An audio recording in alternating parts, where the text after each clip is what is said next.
Everybody to today's governance meeting.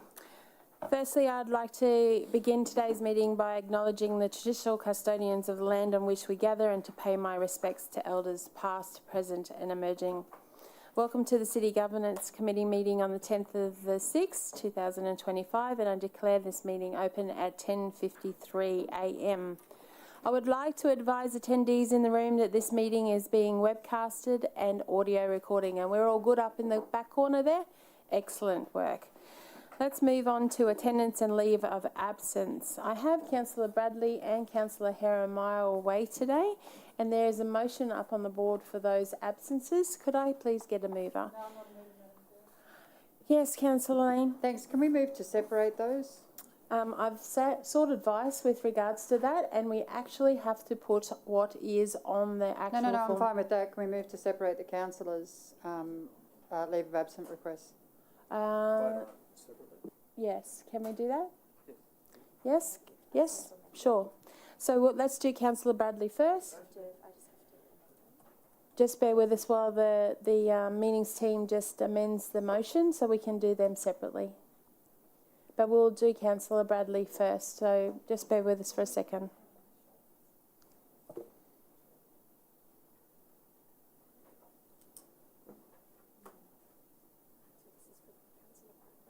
So up on the screen behind us right now is a leave of absence for Councillor Bradley. Do I have a mover for that? Councillor Wilcox has moved the motion. Is there a seconder? Councillor Fraser, all those in favour, please raise your hands. That has been passed unanimously. And now we'll do just Councillor Jeremiah. And I've asked, just noting Councillor Lane, I've asked with regards to the wording for this leave of absence, and I've been told that the wording has to remain exactly how it was put on the leave of absence by Councillor Jeremiah. So, councillors, there is a motion on the board with regards to Councillor Jeremiah leave today. On personal leave. Do I have a mover for that? Councillor Bannon, second by Councillor Wilcox. All those in favour, please raise your hands. That has been carried with the exception of Mayor Raven and Councillor Lane. How do you vote? Abstain. Not comfortable with the reason promoting. If you'd just given a range of dates that he's on leave, I would have supported it. Thank you. Councillor Lane? Thanks. I'll be abstaining. I support personal leave. It's just the wording is a bit silly. Thank you, Councillor Lane. Yes, councillors, I did question that myself. As stated just a moment ago, we need to put exactly what Councillor Jeremiah had put on his leave of absence. So maybe the team can have a word with Councillor Jeremiah with regards to that. Thank you, though. Let's move on and we'll go for the confirmation of the previous committee meeting minutes. I now refer to those. There should be a motion on the board. Do I have a mover for that motion, please? Councillor Stamp has moved that motion. Is there a seconder? Councillor Jackson has seconded. Do any councillors wish to speak to those motions at all? No? Please raise your hand if you are in favour. That has been carried unanimously. Thank you very much. I now move on to declarations of conflict of interest, and I now refer to declarations of conflict of interest. Do any councillors wish to declare a conflict of interest for today's agenda? Thank you, Mr Mayor. Thank you, Madam Chair. Not seeking to declare a conflict of interest, just wanting to raise that in the interest of transparency, I sought advice from the City Solicitor regarding 6.1, which includes a for information report by the City of Logan Charitable Trust, of which the Mayoress is a director. She's confirmed that she does not believe that there is any conflict between my personal interest and the public interest, but I just wanted to utilise the section 6.1 of the model meeting procedures that are given to us by the state government and say that I'm raising my personal interest in a matter to canvass the view of other councillors prior to deciding to declare a conflict of interest. If any other councillors would like to declare a conflict of interest on my behalf, you're welcome to, but I'm not intending to.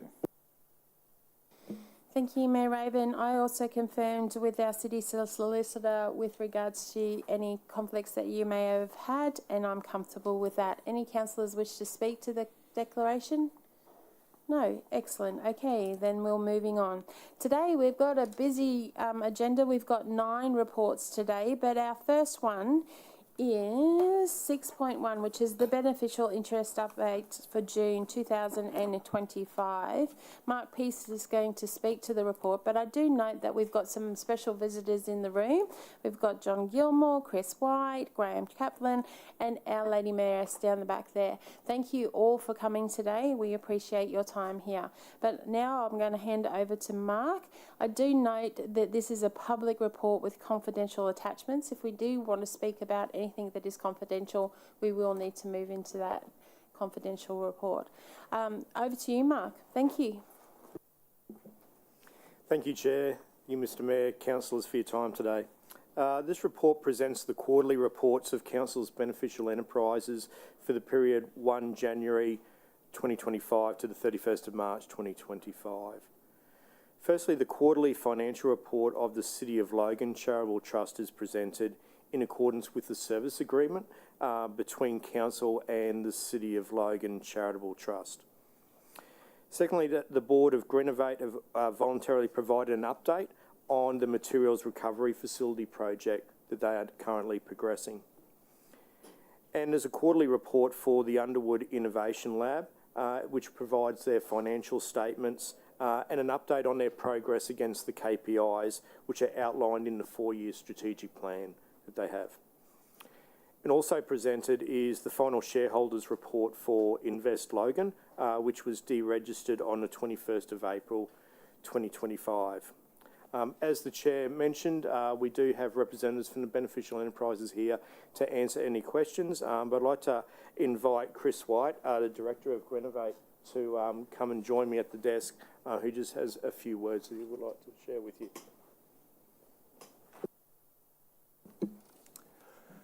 Good morning, everyone. Madam Chair, Mayor Raven and councillors. My name's Chris White. I'm the Non-Executive Director of Greenovate, which is an exciting project that we're building your recycling facility out at Browns Plains.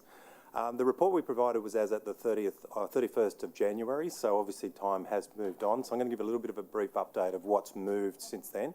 We are intending to give another stakeholders briefing at the end of July, but that report will be as at the 30th of June. So we haven't got to the 30th of June yet, but we'll be presenting that at the next stakeholders meeting.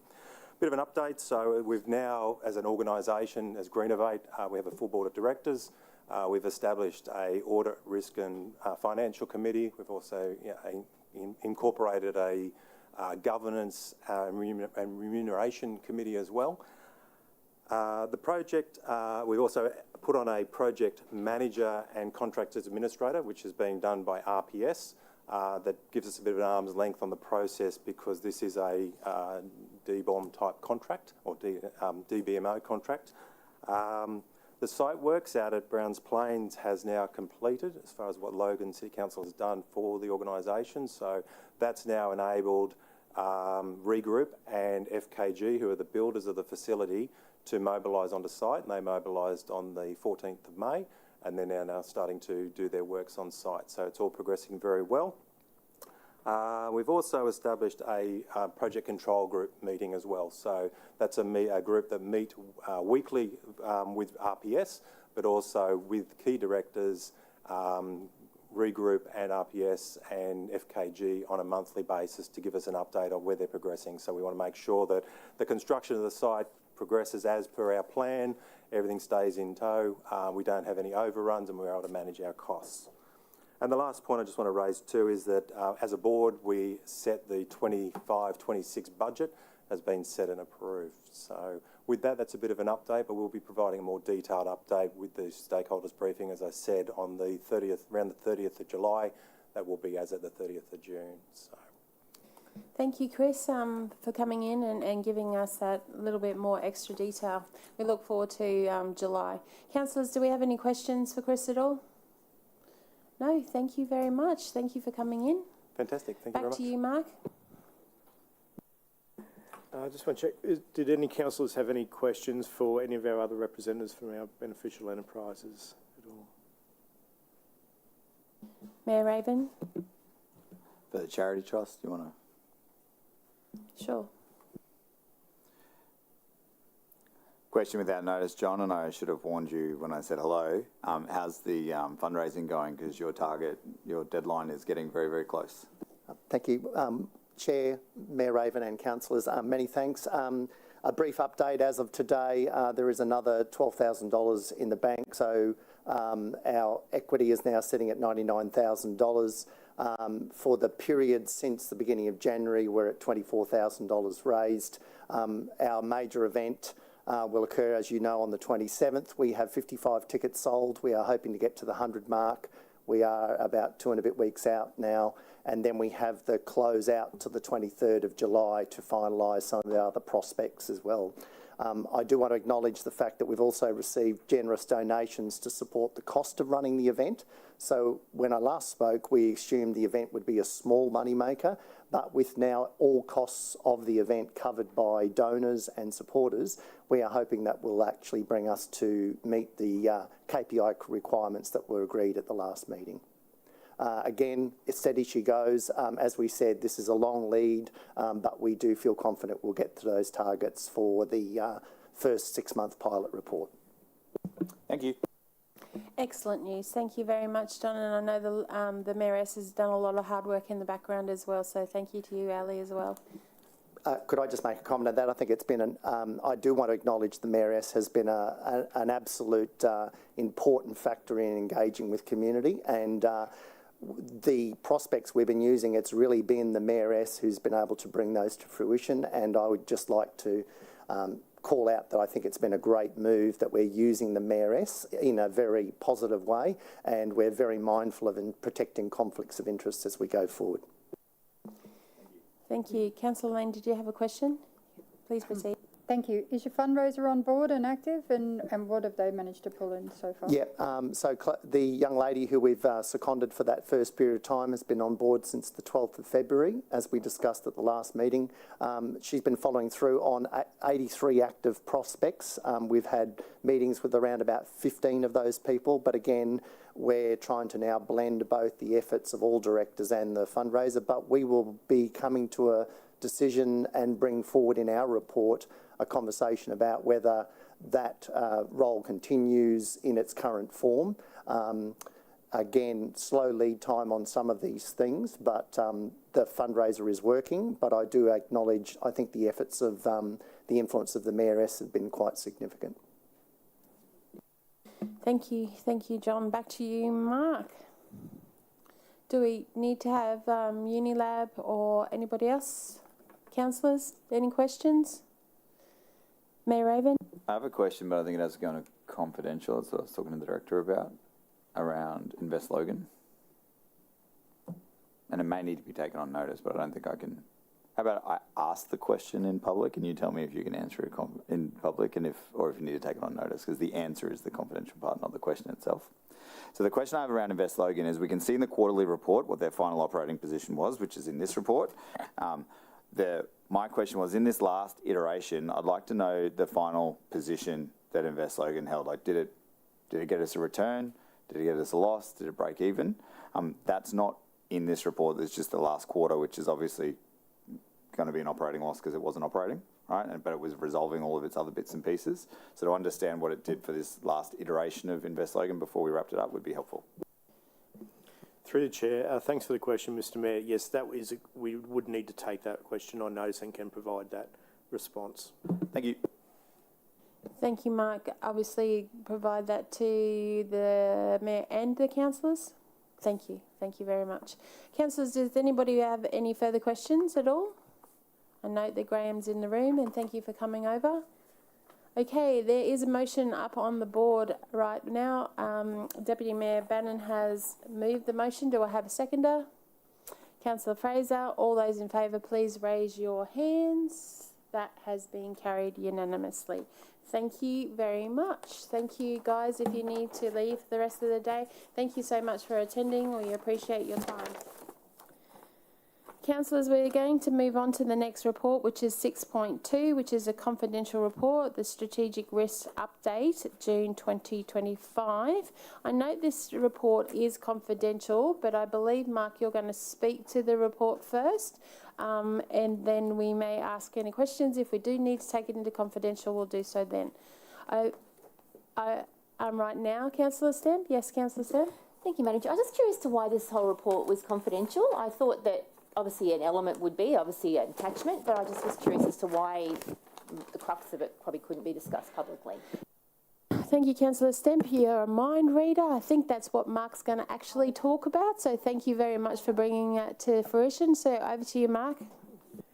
Thank you, Chair. Yes, I'd like to start by advising the committee that we are doing a review of the strategic risk review reports going forward, and we want to do that to make sure that council has been as open, as transparent as possible, with a view to making the report itself public and then disclosing strategic risk information where appropriate. So this review that we're conducting at the moment includes benchmarking with other local governments, and so we will complete this review. There is another review that we are just about to commence. Now, keeping in mind that there is going to be some information that may be required to be kept confidential, and that's to protect council's commercial interests, but we are fully cognizant of that particular issue with regard to openness and transparency. So we've committed to conducting a review. So when we bring the report to committee next time, that we will be disclosing as much information as possible. Thank you, Councillor Stamp. Mark, Mayor Raven has a question. G'day, Mark. I raised concerns that QTC was making reports confidential last week when they didn't need to be. I have similar concerns with this. I've read the report. There's nothing in there that's commercial in confidence by anyone's stretch of the imagination. There's no contract information, which is what commercial in confidence means. It means the business position of a commercial entity is being jeopardised by the information being shared. There's no contract information in there. Our budget's not being impacted.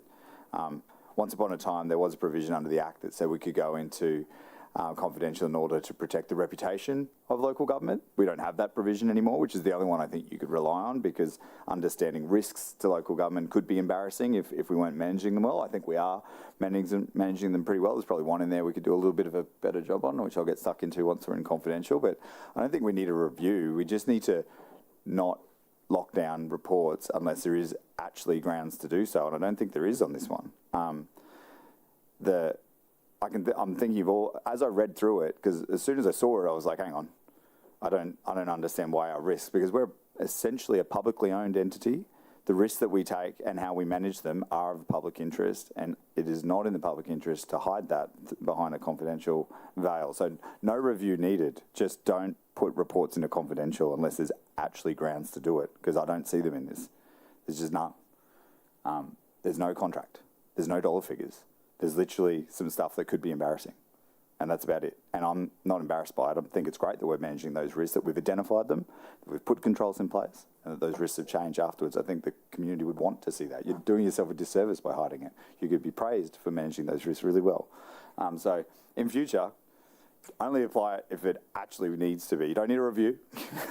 Just look at the report and go, is this actually commercial in confidence? No, then I won't make it confidential. Thank you. So, Mr. Mayor, you did say that you wanted to talk about a confidential part of this report. Did you want to move into confidential at all? Well, I have to, because if the officers determine the report is confidential, I don't get an option to overwhelm that. We can't even vote to overwhelm it because the officers have decided that it's confidential. I understand that. Do you want to move into confidential? Oh, sorry, yes, my bad. Thank you. Mr. Mayor has asked that we take this report into confidential. So we've put the motion up on the board. Councillor Benham. Sorry, through the chair, Mr. Mayor. I thought you were going to ask the question. He would determine whether you need to go into confidential or not. I can't ask this question without exposing confidential parts of the report, right? So, yeah, it's not like the last one where I could go, hey, I want to know the operating position of an entity that we're obviously getting a report on. For this one, I have to talk about the item that is in the report in order to ask the question. So there's no, trust me, if I could ask it publicly, I would. I could be really vague. Is this something that you could take offline? Oh yeah, I could take it offline if you just want to vote for it now. But yeah, I could take it offline. I don't mind. Thank you, Mr. Mayor. That would save us a hell of a lot of trouble. So let's not go into confidential. Mark, did you want to add anything further to this report? Thank you, Chair. So with regard to Council's risk and compliance framework, it requires the strategic risk to be reviewed every 6 months. So this report has been submitted to council so that we are meeting that requirement. The treatment action owners, they've been consulted to update their strategies and provide updates with respect to the treatments. And the strategic risks have been presented to the ELT and also to the Audit and Risk Committee. And during the review of the strategic risks, there was no changes to any of the risk ratings, and there was no new emerging risks that were identified at all for council. Now, it is recognised that work has been done by council with respect to the strategic risks in recent months since this review was undertaken. For example, financial stability and the work which has been done with respect to the council budget. So the next 6 monthly review of the strategic risks is about to commence, and that will capture that work which has been done by council and any changes to these strategic risks. So just bear in mind that this is a point in time, and any work done in the recent months will be considered as part of the current review of these strategic risks. Thank you, Mark. Councillors, we'll put the motion up on the board now. Do I have a mover for that motion displayed? Councillor Stemp has moved the motion. Do I have a seconder? Councillor Jackson. All those in favour, please raise your hands. That has been carried, but I'll go around the room. How did you vote, Mr Mayor? Abstain for when it's public. Councillor Lane? Abstain. Councillor Russell? 4. Councillor St Ledger? 4. Jackson? 4. Hall? 4. Fraser? 4. Bannon? Abstain. Do you want to provide a reason at all? Okay, thank you. Councillor Stemp? 4. Councillor Wilcox? Abstain, and I'll provide a reason. I would have liked to have heard the Mayor's questions. And I'm a 4. So that has been carried. Thank you very much. Thank you, gentlemen, for coming. Mark, stick around because you've got the next one, which is the delegation review, 6.3. It is a public report, and I hand it back to you. Thank you. Thank you, Chair. The Local Government Act requires council to review its delegations to the CEO annually, and this report is submitted to council in order to comply with that requirement. The Corporate Governance Branch reviews the legislative changes regularly and works throughout the organisation during the year to ensure that those changes are reflected in the delegations register. And corporate governance responsibility is to maintain the council to CEO delegations and recommends to council when changes are needed as required. So from this review which was undertaken, the only amendments to the delegations which are detailed which need to be changed are as a result of changes which have been made to the Information Privacy Act and the Right to Information Act as a result of the Information Privacy and Other Legislation Amendment Act, or IPOLA as you've heard us refer to previously. It takes effect on 1 July, so we need to make those delegation changes. And there's also been changes to the Local Government Act where it's removed the mandatory requirement for local government employees to contribute to 6% of their annual salary to superannuation. So because of that change, the power to grant an exemption for making that contribution to the superannuation has been removed, so we need to adjust our delegations for that. The remainder of the delegations remain current and there's no further changes which are required at this time.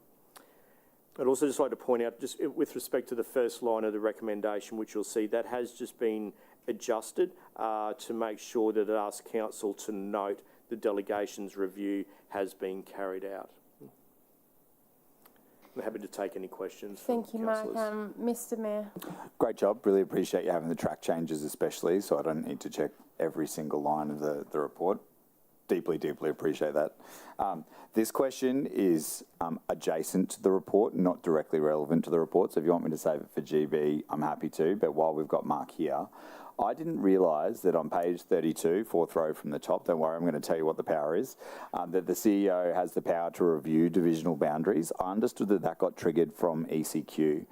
That being the case, Robert, is there, I know that Division 8 is out of quota by a country mile, and that means other divisions probably are too. Are we intending on doing a divisional boundary review this term? I think it's something we look at most terms, but I can take that on notice and get back to you with the detail. Thank you. Any further questions, councillors? Councillor Lane. Thanks very much for the report. 324 pages of delegations is quite a few, and I appreciate the track changes as well. It made reading it much easier. The work that's undertaken by council officers as part of these delegations are quite extensive, and consultation with councillors is all important, and I know that that's the CEO's priority as well. So going forward, hopefully we get really good results out of these delegations. Thank you. Thank you, Councillor Lane. Any further questions? Councillor Stemp. Thank you, Madam Chair. I've got to admit this is a really interesting read. I probably haven't had as much time to read it as I have this time around. There's some really bizarre stuff in there. And obviously it's part of the Act and obviously is relevant to all local councils. But I did notice that Section 9 and Section 262 read exactly the same, which is really interesting. They're exactly the same delegation. So I thought I'd just note that because it bothered me. But there were just... It's all right. No, I just thought it was really interesting, some of the things that delegate. It's all right. It's not really a question. It's just more of a comment. It's just fascinating. All efficiencies, Councillor Stemp, which is awesome. Up on the screen is the motion for this report. We'll note, Councillor Stent sent us through a little edit on that. So on the line 1, we've added the first 2 words. It says council note. Those 2 words have just been added to the recommendation, which is different to what's in your report, just so it read more clearly. So, do I have a mover for that motion? Councillor Fraser has moved it. Councillor Stemp has seconded. All those in favour, please raise your hands. That has been carried unanimously. Thank you very much with regards to that. Mark, hang around. Do anybody have any GB for our corporate governance manager at all? Do you have any for us? No, I do not, Chair. Thank you very much for your reports. Thank you very much. Have a great day. Councillors, we're going to move on to the next report, which is item 6.4, the updated councillor conduct investigation policy. I'll have our City Solicitor, Sheree Watts, enter to do the report. I understand that she has a PowerPoint presentation that she will be presenting today. I'm going to let that happen first before we take any questions. Once that's done, then we'll fire away with the questions. So it is a public report, so please look at the screen and follow along. Thank you. Over to you, Sheree. And good morning, councillors. In the report, what I have done is summarise a whole lot of the legislative requirements. I don't think we need to go through those in detail today. What I'd like to do is pull out what I think the key issues are, but certainly if there are any questions that you have about the way that the process works, any other queries about the legislation or the role of council, please let me know. So by way of a quick refresher and what this policy is all about, there's a requirement under the Local Government Act for council to have an investigation policy, and that policy is to deal with what happens when there is a complaint about a suspected councillor conduct breach, how it will be dealt with, and the roles that different entities play in that. So we have a current policy in place that was drafted when the whole councillor conduct regime was changed back in 2019. It was last reviewed in 2020, and I've noted in there that at that point in time council was under administration, because one of the key changes that happened at that point in time was there was a review of the previous regime, and one of the issues that had been identified was the concerns that were created with having a CEO as the investigator of complaints. But at that point in time, we obviously didn't have a mayor in place, so our current policy does have the CEO as the investigator. Again, just by way of just setting the scene and refresher, that the sorts of conduct breaches that this policy deals with are things where it's a behavioural standard. So if you had somebody in the community who didn't like the way that you were interacting with them out in the community in your role as a councillor, if there was a breach of a policy, procedure or resolution, if there had been a situation where a chairperson had required you to leave a committee meeting and stay away from that meeting and you decided to come back into the room, that would be a conduct breach. And also if over the course of a year in a committee or a council meeting there were 3 findings of unsuitable meeting conduct against you, that would then be a conduct breach. So importantly, what this policy doesn't deal with, it doesn't deal with the really serious stuff. So it doesn't deal with misconduct. It doesn't deal with corrupt conduct. Those things go back to the Office of the Independent Assessor, the Council of Conduct Tribunal, or the CCC. It also doesn't deal with the conduct that happens in a meeting. That's unsuitable meeting conduct. So these are just those other things. So the reason why we're updating it at the moment is that last year there was a significant change in the legislation where the state decided that they would shift a large part of the responsibility for dealing with councillor conduct matters back to councils. So previously the Office of the Independent Assessor did the heavy lifting up front with all of the preliminary investigation and process requirements. They now have a smaller role, and all of that early investigation process and the natural justice requirements have come back to council. So what that means is that our policy isn't consistent with the legislation anymore. At the same time, the state released a new example investigation policy, and I just found out, as I shared with Robert this morning, that they've just released an updated version of it as well without letting anybody know. But it's not materially different to the one that they had released.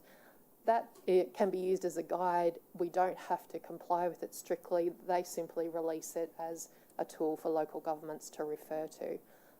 I have expressed a view that I think it's not as simple as it could be, and I don't think it's particularly user-friendly. So the version that I've presented to you today, I think has been simplified and is more fit for purpose for Logan City Council. In the report, I have attached to the report on page, let me see, 385, an extract from the legislation that talks about the things that the policy must do. I'm asking you to trust that I have addressed all of those things in the policy and that they're all there, and that the process is consistent with those natural justice and administrative process requirements. If you do accept that that's the position, there really are three key issues, and they're really the three more controversial ones that I'd like to quickly address with you today. And they're who should be the investigator when a complaint comes back to council, who should decide not to start or discontinue an investigation, which is a step in the legislation that's actually set out, and then the final decision of who should decide when a subject councillor has in fact engaged in a conduct breach, and if so, what the orders should be. So I'll address each of those quickly. So the investigator, as I called out at the front, and really the thing that is probably the most controversial, is our current policy says that the investigator is the CEO.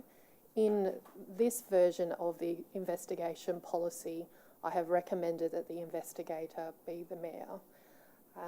And I've summarised why I've done that. As I said, it's consistent with the state example investigation policy.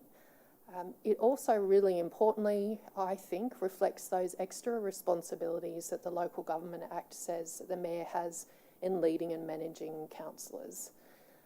It also, again, very importantly, and one of the reasons that led the change, and I've referred to a report that was done in the actual, by the state, looking at the issues with the previous regime. It removes the potential conflict between the CEO and the subject councillors being investigated. And while we're in a fabulous position at the moment where we have very few councillor conduct complaints, I think we have a fabulous relationship between the CEO and the councillors. I think it's something that we really should protect, and that's important for how well we function as an organisation. Just for your benefit, I also included in the report at page 363 some of our surrounding councils and who they have as the investigator, to just give you an overview of the fact that there is a bit of a mix. So I've gone through and outlined who the investigator is and what happens if there's a conflict. At the end of the day, this is completely a choice for you. The legislation does not specify who the investigator should be. It's simply my recommendation. During the policy advisory group process, which we had some really robust discussion around the policy and some of these changes, one of the things that I heard loud and clear from the feedback was, if we're going to move to a policy where the mayor is the investigator, that there would be a benefit in having a trigger for a councillor to be able to bring the matter back to council and seek to have either the investigator changed or the investigation process changed. So I've actually made an amendment to the policy to make it very clear that at any time during the investigation that could happen, and it would simply go on the agenda for the next council meeting, and you as a collective decision-making body would have the opportunity to look at, to change, if you wanted, who the investigator was, or if there was something about the investigation process that you weren't happy with. Next big decision under the change to the legislation is this opportunity, which I think is a fabulous amendment to the legislation, where the state have recognised that there will be times when a complaint comes in and it's really difficult to gather information. You might have an anonymous complainant, they might be unprepared to provide further information. There should be an opportunity at that point in time for a councillor to say, we really shouldn't continue investigating this matter. So there's a trigger in the legislation to not start or to discontinue an investigation. At that point in the process, under the legislation, that decision can either be made by council as a whole, it can be delegated to the mayor, it could be delegated to a standing committee. I'm recommending that it should be council who make that decision. I think it's a really important decision, also consistent with the state investigation policy. As I've outlined, I think it's a really important step in the process that will benefit from the input of you all in making that decision. Provides a protection against the person who is doing the investigation from any allegations of bias. And I also think it helps build trust and confidence in the investigation process, both for you as councillors, but also for the community. Similarly, the big and most important part of the process is the final decision on whether or not there has in fact been a conduct breach, and if there has been a conduct breach, what the order is that should be made. Again, that is something that could be delegated down to the mayor or to a standing committee to make that decision. I genuinely think that that is a decision that should be every day of the week made by council as a collective decision-making body, consistent with the state example investigation policy, but that's the decision where you will get to decide what's the standard of behaviour that you are setting for yourselves as councillors and for your community. So I think there's a real benefit in having the whole of council make that decision. As much as it is not an enjoyable process to be the judge of your peers. Again, protects the investigator from any allegations of bias, and I think the trust and confidence issue is a really important one. Final slide on this, and this is just really just to call out some of the things that I've changed in the policy that are different to the state example policy. What I've tried to do is make sure that whoever ends up being the investigator, and whether or not that is the mayor or it's the CEO or it's briefed out to an external investigator, that when you're seeing an investigation happen and when the material comes to you at committee and council, that it looks the same, it's been through the same process, you start to get familiar with that. So I've done that by including a very clear procedure in the policy and also by creating some templates. So every time you get to any of those key decisions, you'll see the material presented in the same way, and I've structured them such that they tick off on all of the legislative requirements. So if an investigation is done in accordance with the policy, which is a requirement, the policy says the investigator must follow the policy document, then we can be confident that it's complying with the legislative obligations. All right, so that's the short and simple overview of it.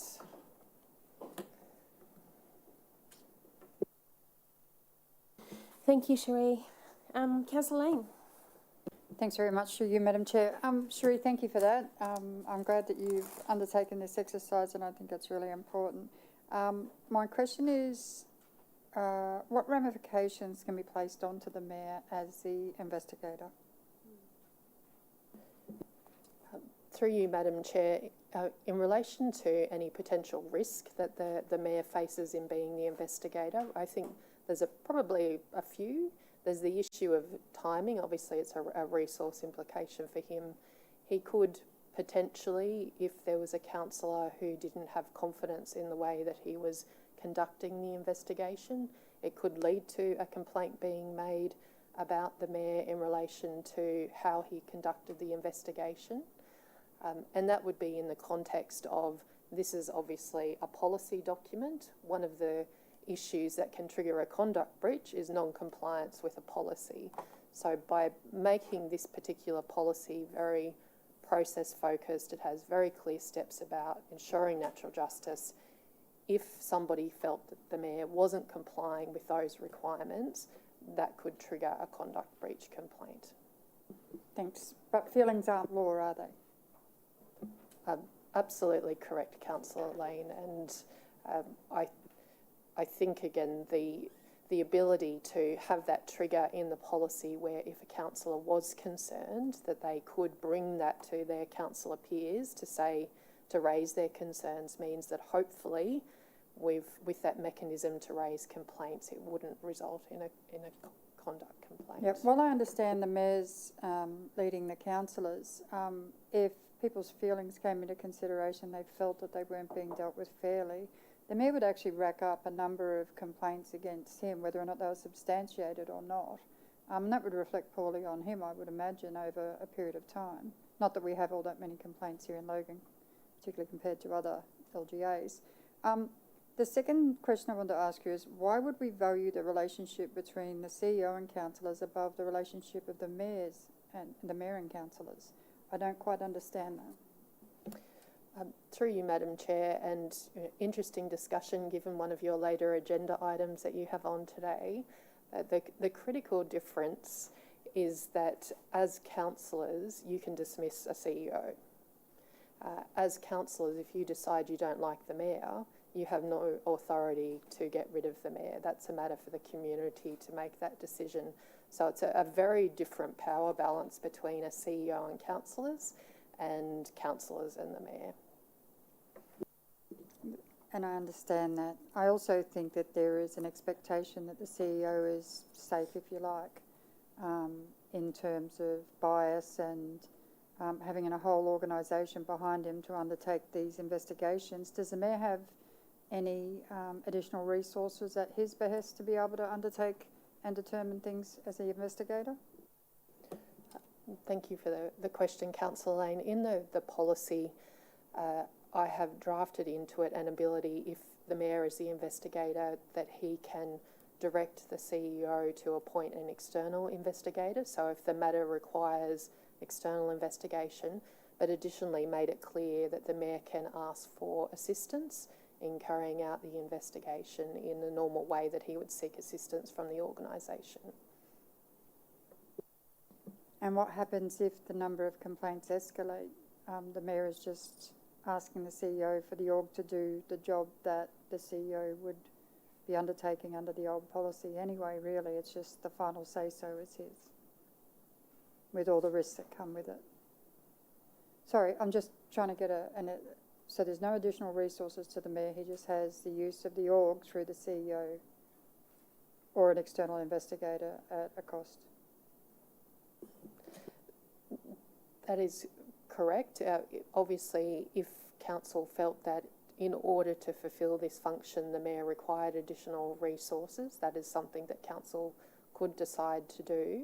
Certainly the aim is, and one of the focuses of the policy is, we've really highlighted the importance of trying to achieve early resolution. So we've said if there are a number of investigations, how can we best deal with these? Let's focus on early resolution, because that will not only bring a speedy resolution to the complaint, but also result in less resources being used for council, which is, I think, a benefit. So I think the focus on that and there's a mandatory obligation in the policy that must first be tried to be achieved, will hopefully prevent that risk from happening. But we know some of our neighbouring councils have had different experiences.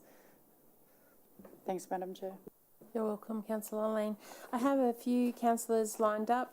Councillor Stamp, Councillor Wilcox, and then Councillor Bannon. Councillor Stamp, you may proceed. Thank you, Madam Chair. Thank you for this, Sheree, and it was great to be part of the PAG, and we had a big discussion about this. I guess there's one question. In terms of where it's noted at any time during the investigation, a councillor may ask for a new investigator as such. Is there a reason why the council, the subject of the complaint, can't ask for that as part of a council decision as well? Because, like I said, we get on all very well at the moment, but you hear of the stories, you know the past, etc., etc. If there was a situation where the councillor, the subject of the complaint, didn't feel like they would get a fair investigation, can they not bring that to a decision of council as well? Through you, Madam Chair, that's a really good question, and I'm actually very happy that you've asked that question, because there's a good reason why. As much as when I was drafting that, I thought, I wonder who's going to ask me that question, because it seems like an obvious thing to include. But the reason is that under the legislation, both the councillor who is the subject of the complaint and a councillor who makes a complaint has a conflict of interest. So it would be inappropriate for them to try and bring the matter to a different outcome without having to deal with their conflict of interest. So that was the basis of drafting it that way. Yeah, thank you. It's a tricky one, isn't it? Yeah. Very. Thank you. Good question, Councillor Stamp. Councillor Wilcox. Thank you. I had the same question written down. So with the conflict of interest, and that would take out two councillors potentially if the complaint was made by a fellow councillor. And that then brings me to my question regarding the mayor, because there could possibly be retribution from either councillor if the outcome wasn't the way that either of them would have hoped it went. And my thought is the CEO is meant to be apolitical here. So they're not meant to have that bias. They're not meant to take sides. Whereas, no offence, we are the political arm and there could be sides taken, meaning that, you know, someone's feelings are going to get hurt in this whole process and that sort of thing. So I guess my question is, the councillor in question under investigation, and if it was made by another councillor, they can't request the investigation is completed by a third party or the CEO. So, like, it's really hard to understand then where they're sitting in all of this, because God forbid if I was the one under investigation for whatever reason, and I thought, well, you know, in the past week I've really annoyed like everyone here, and they're just going to go, nah, we're just going to pin her, you know, and that sort of thing. That's my greatest fear if something is going to happen and a complaint's going to happen. And we've been very fortunate enough that we've only had, I think, 4 complaints that have come through to us since 2020, and that sort of thing. But I don't feel, no offence to anyone, I don't feel it's probably in our best interest, because we are political, to have us sitting here as peers, judge and jury on these decisions. Like, I would think it should go to an apolitical person, non-biased, third party, CEO or someone else, not here. I actually really like the early resolution, which we discussed, and the mayor was really good with that. I like that arm of it, but for it to come back to us for investigation, I'm really, really cautious of that moving forward from the ones we have done already. Through you, Madam Chair, I think I hear your concerns and I understand the point that you're raising, but I think the reality is, and why you shouldn't be too concerned about that, is that the critical decisions, the critical parts in the process come to council for decision. So the CEO can never be the person who is given the authority to decide whether or not there's been a conduct breach and what the orders are. That is always going to come back to you. So if you upset all of your peers when they come to judge you, it still will come back to council. So we're really, the point of difference in our current policy and the new one is just who's managing the investigation. That's the big difference. The decision about should an investigation be stopped, has there been a conduct breach? What the order should be, that's a council decision, and the state have, quite meanly maybe, set it up such that you are the judges of one another in relation to those conduct issues. And we can't change that part through our policy.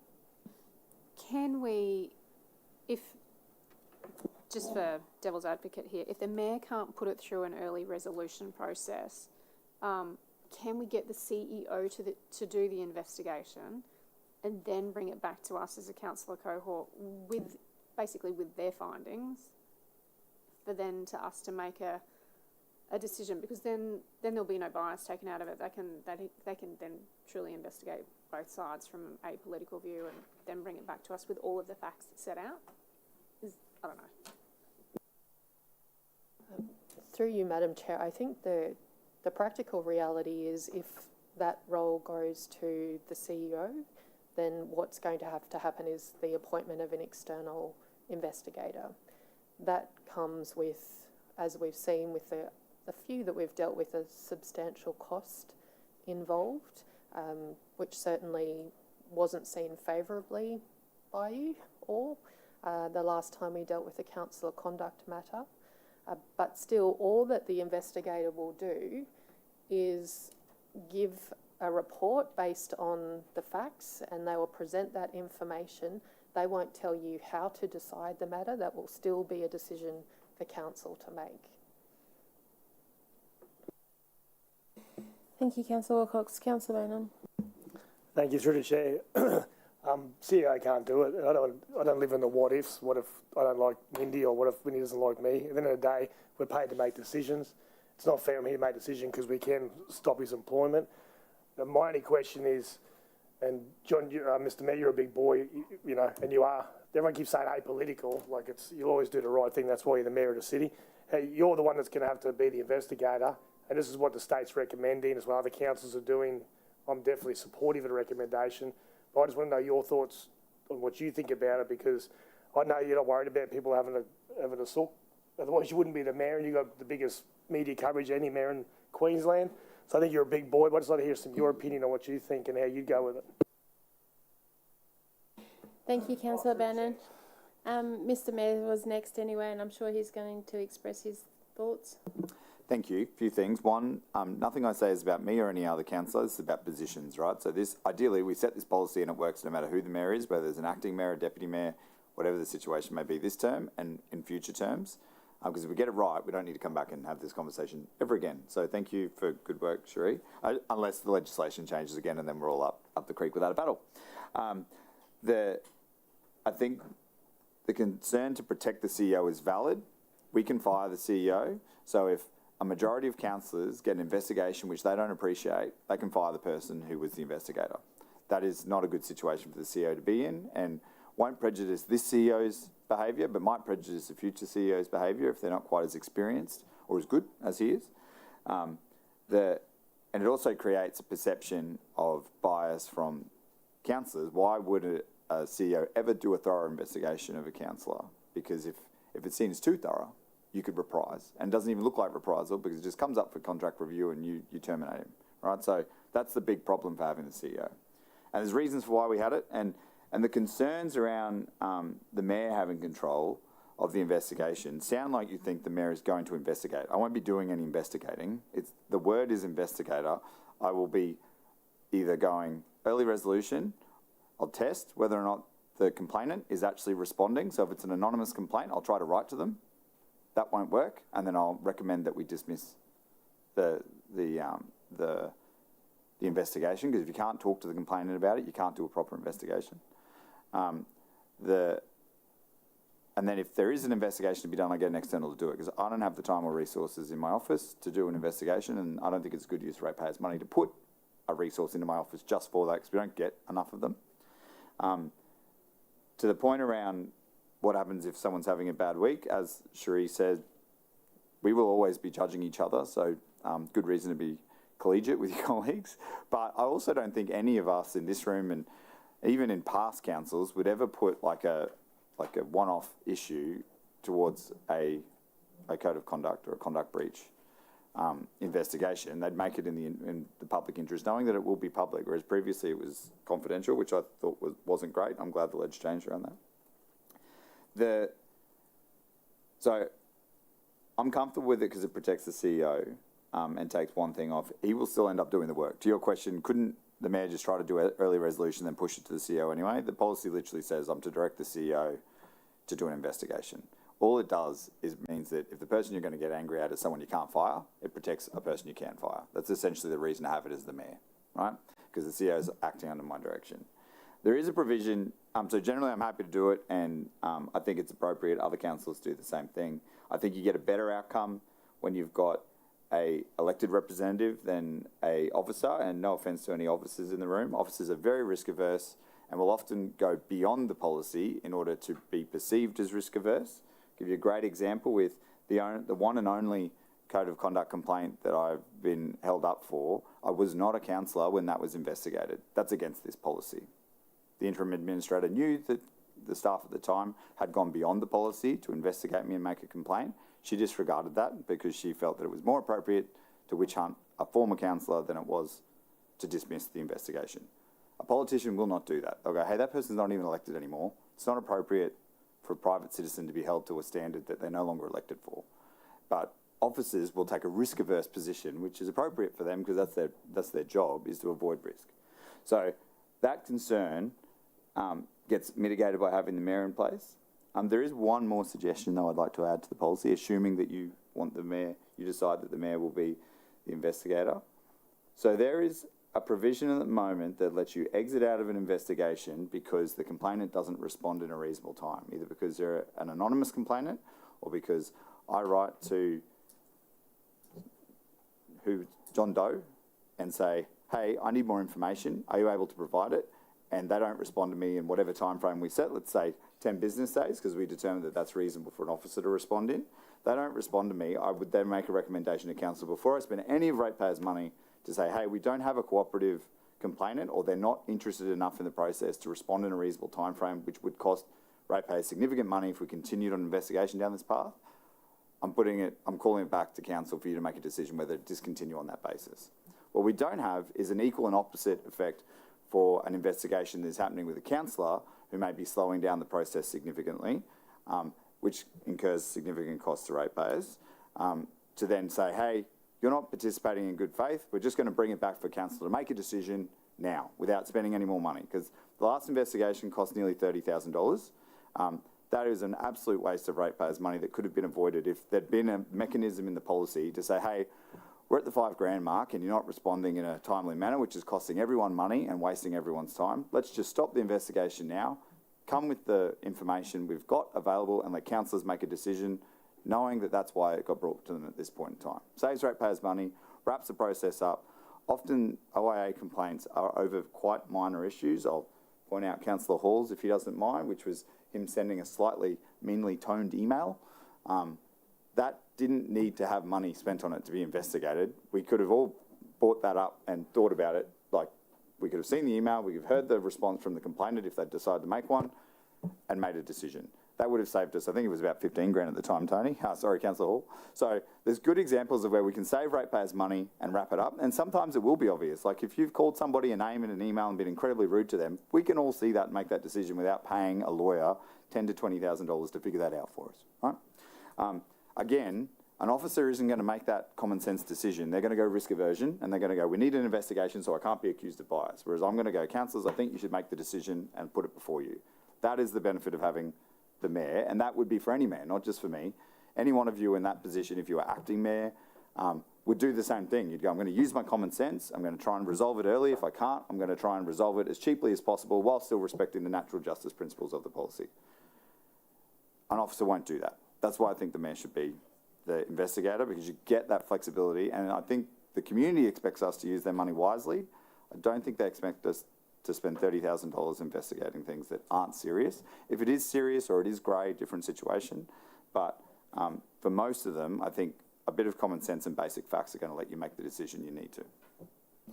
Thank you, Mr. Mayor. Sri, are you able to add, like in a timely time frame to that policy, or is that something that you need to bring back, or do we need to change any recommendations? through you, Madam Chair, I was aware that that was an issue that there was a view could benefit the policy, so I have proposed some words which could be considered as an addition to the policy. I've provided those to the meetings team who can show you those words. If we can have a quick look at them and see if it's something that you think would be beneficial. So you've put that in the motion already, so if we could get that up on the screen and if we can just have a look. To explain the way that it would work currently in the policy, it has provisions in there which talk about the principles that are to be applied. And so what I have done is to suggest, and it's just on page 369 of the report, which is the start of the policy, including a principle which talks about really council's commitment to a transparent and effective decision-making process, and that's just pulled from, it's one of the local government principles, so there's nothing made up about that. And capturing those two things that councillors, the subject of a suspected conduct breach, are required to participate in the investigation in good faith and to respond in a timely manner to all reasonable requests for information, interviews or documentation. And note that if there is a failure to participate in good faith or within the required timeframes, that the investigator can complete the investigation process and that those issues can be considered when council's making a decision. So that was my quick attempt at addressing that issue, but happy for any questions on that or to discard it as you wish. Thank you, Sheree. I've got Councillor Wilcox and then the Mayor. Thank you. And listening to Mr Mayor, you know, I appreciate where he's coming from, and I guess my concern probably isn't so much with you, but it's with future mayors, and this policy doesn't have that review time frame. Is there a way that we can actually put the review time frame for future terms so that we can actually at the beginning of the term review it if needed, especially if it is a new mayor that we don't know from a bar side, you know, if we're all here, and that sort of thing. So with that review time frame, can we add that in, you know, within the first 6 months of a new election, that we can review it to see if it needs to be changed, altered, whatever? You want to actually put a specific time frame? Because it's not in the councillor conduct investigation policy. It's got review time frame and it's blank. So can we put in there in the review time frame to actually add in there within the first 6 months of each quadrennial election to review this policy? Is that possible? Yes, Madam Chair, that would be possible to do that, and we could just capture that in an additional recommendation today. Mr Mayor? Just on this 4.1 section, thank you, Sheree, that looks great. So just to be clear on how that would function. So hypothetical situation, there's already been an independent investigator engaged. Whether or not the mayor is the investigator doesn't actually matter in this circumstance, so it's investigator ambivalent. So the independent would come back to the investigator and say, hey, I don't feel I'm being engaged with in good faith and I'm not getting time frame like responses within 10 business days. I recommend you take this back to council, right? So it'd still be the third party that's making that decision, because if you're in investigation zone already, you've probably got a third party engaged, because it's not just a simple, hey, here's the evidence we've got, do you want to respond? Let's take it to council to decide, which would be the only time I wouldn't engage, me personally, I can't speak for future mayors.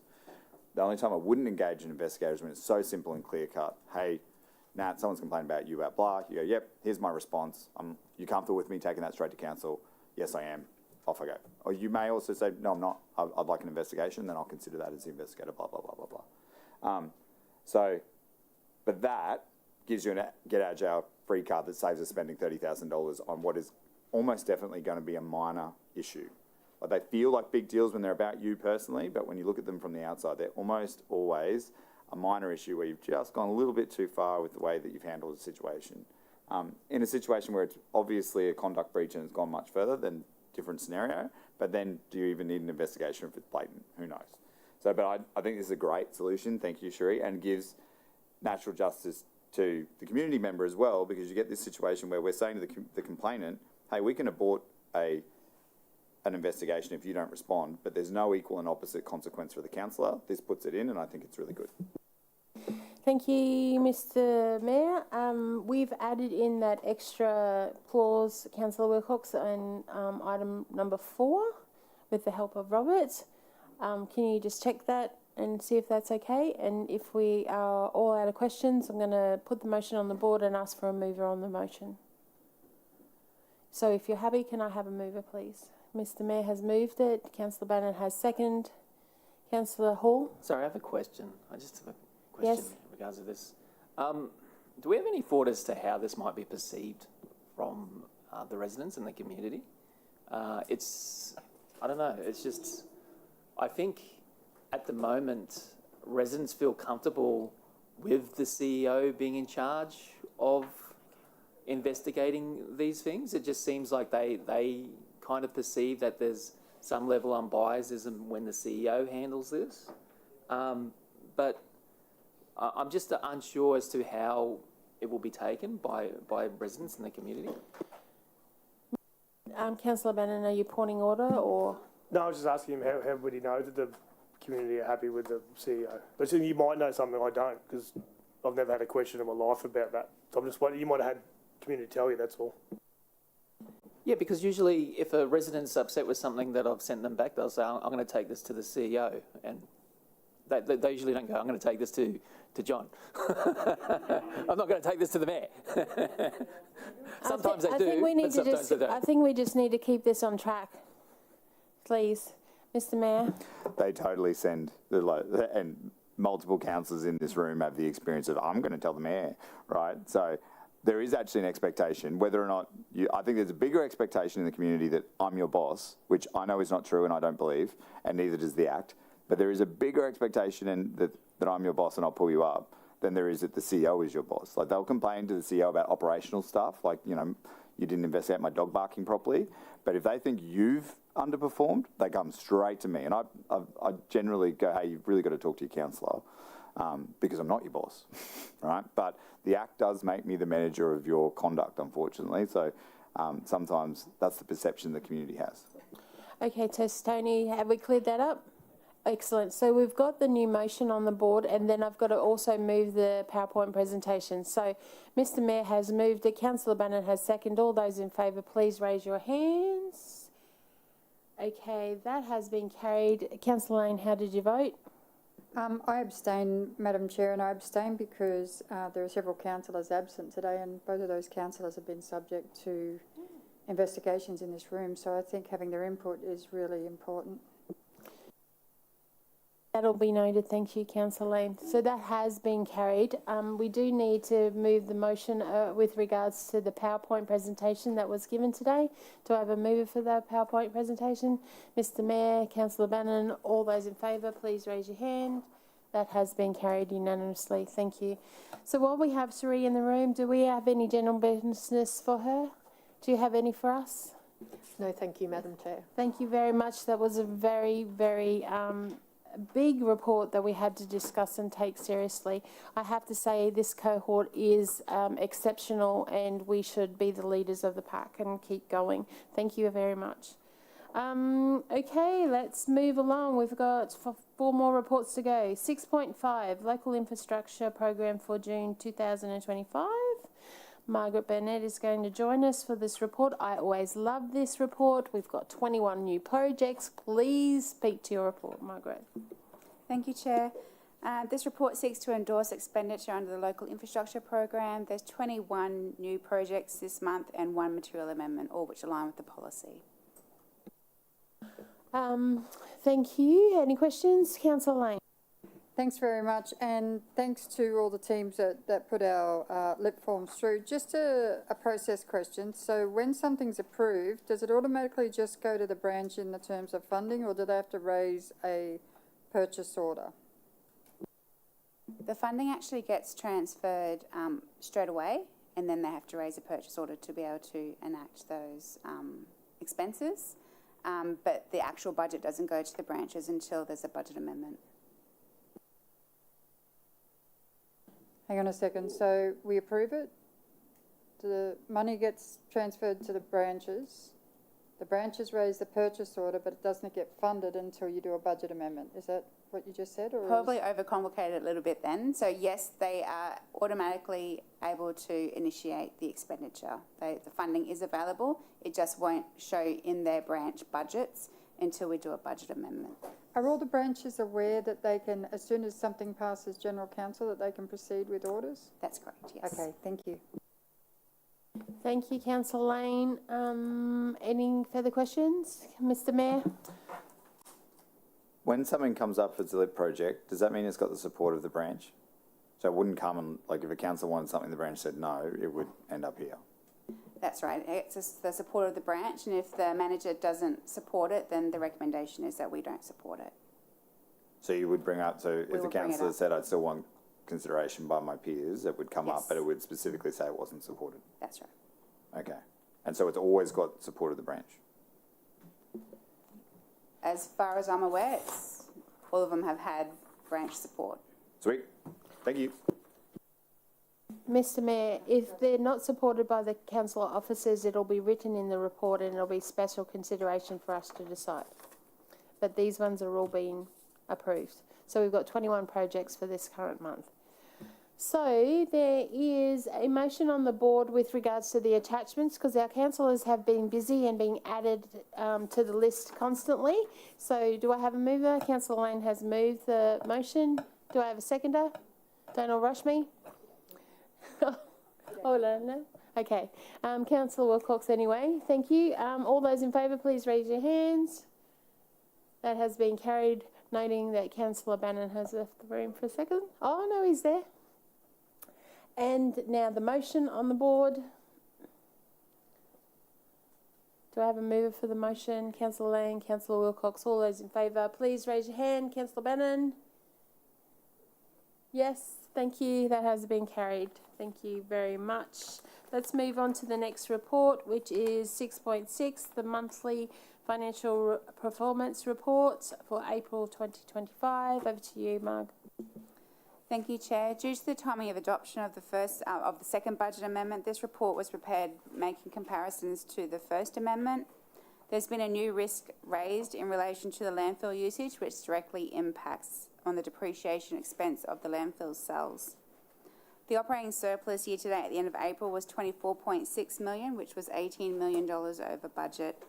Revenue is tracking above budget by $21.15 million, which is primarily made up of the Logan Water Private Works, DA application fees, and receipt of funding from the QRA. Operating expenditure is above budget by $2.76 million, along with the expenses relating to private works and severe weather events. This also relates to additional work undertaken to reduce the backlog in maintenance on water and sewage network and higher costs in treatment and biosolids transport. Employee costs are also contributing to the variance, as we do see market conditions improving and vacant positions filling. Capital expenditure is below budget by approximately 18%, and the majority of which relates to design changes and the weather delaying commencement of projects. The rates discount date was mid-May, which is why we're seeing a high percentage in outstanding rates. We will see this come down again in the last 2 months of the financial year. In terms of investments, the QTC Cash Fund is continuing to yield strong returns, while the QIC investments underperformed in the month of April. As at the 30th of April, Council's total cash holdings were $291 million and borrowings were $439 million. Happy to take questions. Thank you, Marg. Mr Mayor. Thanks, Marg. Great work. The noting that the surplus continues to rise in these reports, because you were already taking measures to try and find savings and mitigate the impact of the looming negative impacts that we knew were coming, like depreciation, which was $14 million in the budget amendment. And I just want to congratulate you, the entire finance team and the director. Today we heard that Sunshine Coast has a whopping big $20 million deficit that they did not know about because they could not manage their depreciation calculations effectively over the last 5 years. That's a huge impact to that ratepayers, because that they will just need to increase rates to try and put money into that hole, or accept that they're going to run at a loss, essentially borrowing money to keep the lights on. that puts them in a terrible position, and my heart goes out to the mayor and councillors because they wouldn't have known about that because their finance team was the one that was letting them down, and you haven't done that. So thank you very much. Give you and your team a great big high five for being amazing. We're very, very grateful. Also want to say that last week we saw Gold Coast City Council come out with their rate increase. I watched a fascinating video where Mayor Tate said rates are only 2.7%, only to find out from the Gold Coast Bulletin, great reporting by the way if they're watching, that it was actually 6.62%. Just a message to our ratepayers, I will not come out and lie to you about where our rates are. I will tell it to you straight so you know exactly what you're experiencing and what to expect, because I think that's what you deserve. Excellent work. We have done a huge amount of work on the budget, and ours will be out on the 25th of June. So watch this space. Councillor Wilcox. Thank you. I think Councillor Stemp had a question as well. Just a quick one. In the sundry debtors, sorry, I just sneezed and it's watering my eyes. Pete Flagstone, this one is a 2022-2023 50% maintenance reimbursement. They're constantly on this list. What are we doing to get them to pay up and get them off that list?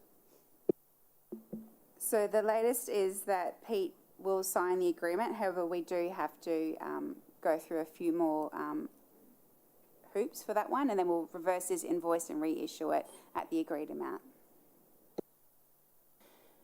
Thank you. Councillor Stemp. Thank you, Madam Chair. Just a couple of quick ones, Marg. The waste landfill cells, is there a standard depreciation rate for them, or is it over the life of the actual cell, like depending on the location? I was really curious about that one. It's a great question. It's actually based on the capacity remaining of the landfill cell. So we take the value of the cell, Yes. and then we do surveys 6 monthly, Okay. and then based on how much is left of the cell is how much we depreciate. Okay, so it's not an actual rate; it's an actual amount. No, It's a calculation. Fascinating. Okay, so I hadn't really thought about that one before, to be honest. The other one was industrial special risk adjustment with Logan Water. What's an industrial special risk? Are you able to specify, or can you maybe, matter of interest, find that out for me? I'll have to find that one out for you. Sorry, That's all I'm right. not sure. No problem. And just the other one was the Department of State Development and Infrastructure's 2.9 million. Was that actually paid in May under the debtors? That's right. It was paid in May. Wonderful. Thank you. Good questions, Councillor Stamp. Any further questions, councillors? No, there'll be a motion up on the board very shortly. Do I have a mover for the motion? Councillor Stamp has moved it. Do I have a seconder? Councillor Wilcox. All those in favour, please raise your hands. That has been carried unanimously, including Councillor Bannon. Thank you. Does anybody have any general business for the Finance Manager? Do you have any for us? No, thank you, Chair. Thank you very much for attending today. Have a rest of the day. Councillors, we're now moving on to 6.7, which is a confidential report, proposed list of council-owned properties in Springwood in Beenleigh. I know that it is a confidential report, but does anybody wish to take this into a confidential? Oh, we've got two. So, Councillor Stemp has moved us and Mayor Raven has seconded that. All those in favour, please raise your hands to go into confidential. Thank you. That has been carried. Put your hand in the air, Mr. Bowden. Thank you very much. Thank you.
Then the motion is coming back up on the board.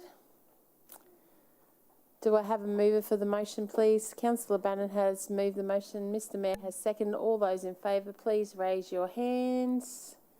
That has been moved with the exception of Councillor Stamp. How do you vote?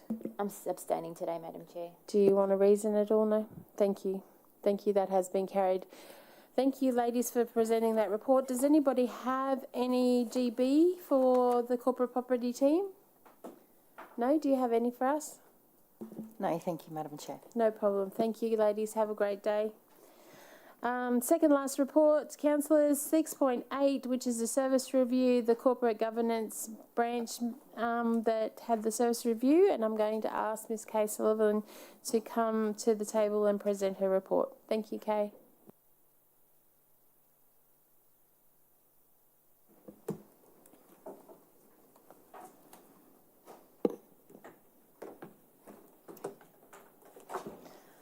Thank you, Madam Chair, and good afternoon, councillors. Report 6.8 is the service review for the corporate governance branch. I'll take the report as read and wanted to just offer and take a moment to offer the following observations. The service review project is one of those projects that has a ripple effect across the entire organisation. Not only do we get the deliverables that are documented in the scope, such as a service catalogue, service levels, prioritised improvement roadmap and a base budget rebuild, through the use of the Australian Government Architecture and APQC process classification framework, this work is able to form the basis of enterprise architecture, such as our org structure, inform the process build for DTP and the general ledger structure, and it highlights significant enterprise-wide projects, such as the litter consolidation process. We can also clearly calculate our cost to serve. The success of service reviews wouldn't be possible without the highly skilled team within the EPMO and the engagement of the organisation in this process. Out of interest, for every 1 hour a service review branch spends, my team spends 3 hours gathering the data, crunching the numbers, benchmarking across other local governments and looking at market trends. We are also constantly looking at ways to make our processes and ways of working as efficient as possible, and we have automated the data capture process, so data is entered once and the collateral we have, such as the branch on a page and the service catalogue, automatically populates and updates. On average, this saves around 40 hours in administration time. I wanted to pass on my thanks and appreciation to the service review team and also to Mark and the corporate governance branch for their genuine and enthusiastic engagement. And I also wanted to note and thank the Budget Working Group for their input as well. Corporate governance has 12 service activities aligned to 3 services and 1 service category. Given the nature of the services provided by the branch, around 75% of the branch's service activities and service levels are legislatively mandated. 13 high priority opportunities for improvement were identified, and to the branch's credit, 6 are currently in progress. 35 financial benefits, mainly efficiency gains and cost avoidance, have been identified, and this equates to around $371,000. 37 non-financial benefits, 27 risk mitigation and quality improvements have also reduced our risk from a rating of high to low. Finally, I'd just like to bring your attention to attachment 2. This is what our service catalogue will look like once it's complete, and you can see it contains very detailed information, not only the service activity but also the cost to serve, the number of FTEs, the equipment that is needed to deliver these services as well. And obviously from a flow-on effect, that'll be really useful when we do branch business planning, our new corporate plan and those sort of activities as well. I'm happy to answer any questions.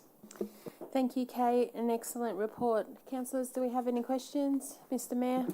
Thanks, Kay. This work is awesome and super important, but I know it's hard, not just for you, but for the entire organisation. Right now, I've got a resident wanting to know what the cost of the barking dogs investigation service is. I know that we're not at that branch yet, but like that, when people ask those questions at the moment, I have to say we actually have no idea what that service costs in an accurate way. We could take a stab at it, but once you've finished this for the whole organisation, it'll be really exciting to be able to give that answer quickety split instead of asking a staff member to come and figure that out as best as they can at the moment, which is difficult. I just want to clarify that the OFI, which is the overall financial improvement, is that right? Is that what OFI stands for? I can't remember. Head shake, good. Through you, Madam Chair, opportunities for improvement. Thank you. I knew it was something. Is $371,000 for this branch? Is that right? From a cost avoidance perspective, through the opportunities for improvement and looking at levels of service, we are able to save $371,000. So that'll be an improvement to the operational cost of this branch, essentially.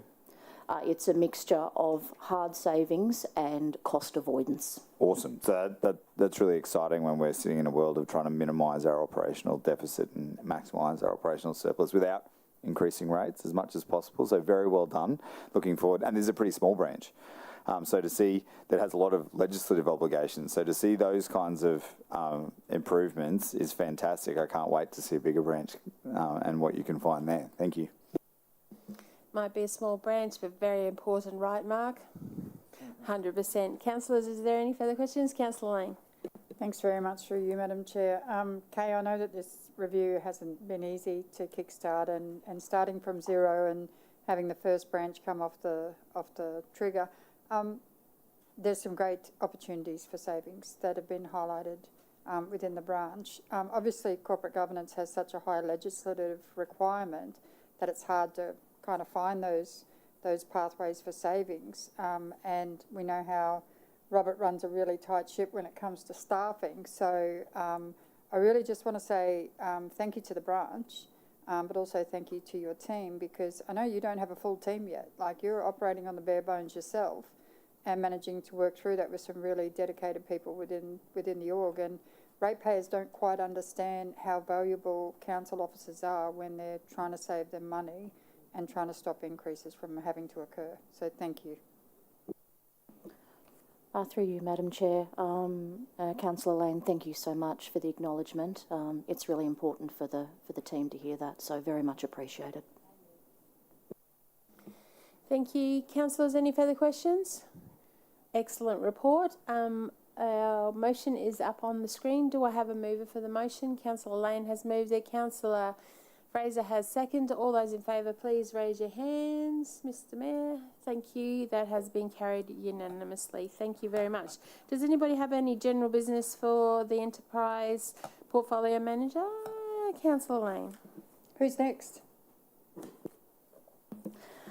We actually have a few on the go at the moment, but from a completeness perspective, it'll probably be Plant Fleet Services next. Thank you, Councillor Lane. Kay, do you have any GB for us at all? Nothing today, thank you, Madam Chair. Excellent. Hope you have a great rest of the day. Thank you so much. Councillors, that moves us on to our last report today, which is 6.9, which is the Chief Executive Officer's Contract of Employment. I'm going to get our Director of People and Engagement, Ms Kim Bryant, to speak to the report. I do note that this is a public report with confidential attachments. If we need to speak to those, we need to move into that confidential section. Kim, I'll hand it over to you and then we'll go from there. Thank you.